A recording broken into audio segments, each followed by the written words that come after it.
Welcome back to the show. You're listening to Psychology 101.5. Today we have a special guest, the up-and-coming Mr. Abraham Maslow. Thanks for joining us, Mr. Maslow. Thank you for having me.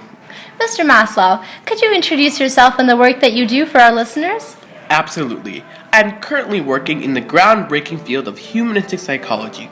Humanistic psychology is a branch of psychology that focuses on personal growth and achievement of maximum potential by each unique individual. That's very interesting. What is the goal of your work? In my work, I try to help my clients by helping them see themselves in a more positive regard, and I help them to find success by utilizing their talent and potential. You see, I try to be very positive in my work. How effective do you think your approach is for your clients? I think that it is important that each individual is able to realize their potential, and in doing so, they can become happier people. This idea is the basis of my theory of self-actualization. A person who is self-actualized is able to accept themselves for who they are. They do not try to be someone who they are not because they know themselves well enough to maintain their integrity in negative situations.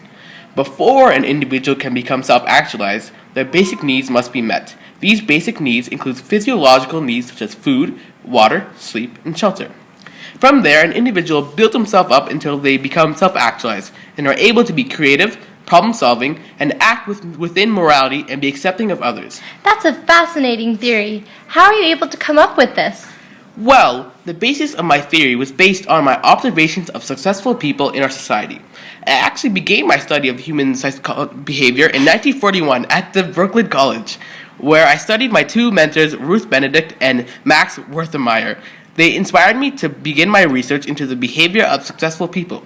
Both of my mentors were incredibly accomplished individuals, and I admired them for their positivity. Where did you go from there?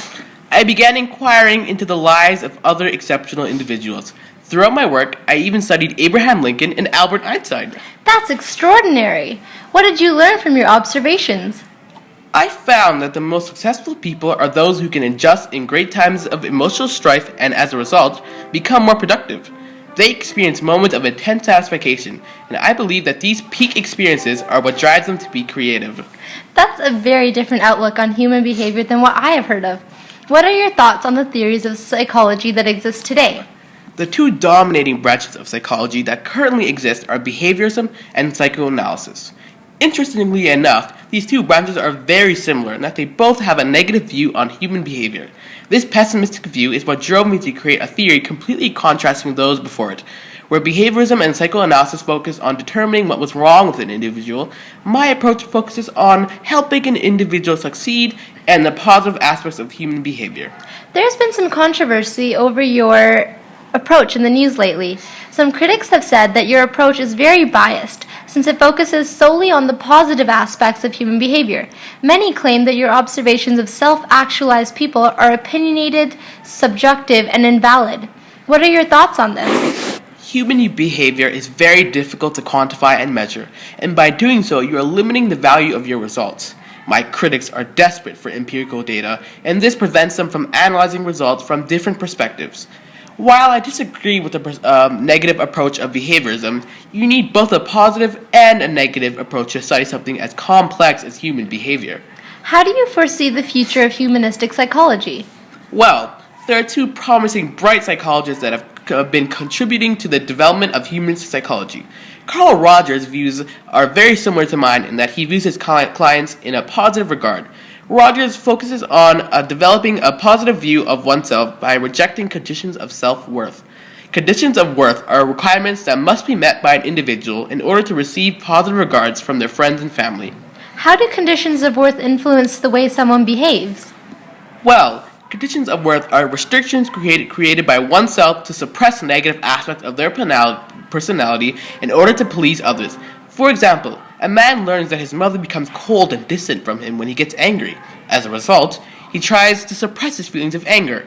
By restricting this part of his personality, he experiences only a part of his whole being. I'm sure that's something a lot of our listeners could relate to. What does Rogers believe is a solution for this?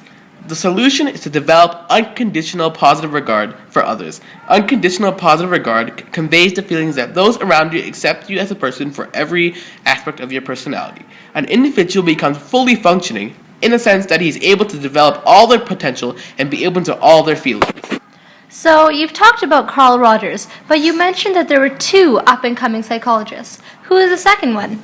Recently, a psychologist by the name of George Kelly is developing the idea of personal construct theory. It is based on the analysis of our perceptions of ourselves and our environments. And an individual's personality is made up of both negative and positive thoughts of ourselves. The intriguing part of his theory is that he believes that we can predict future behavior based on how we reacted in the past.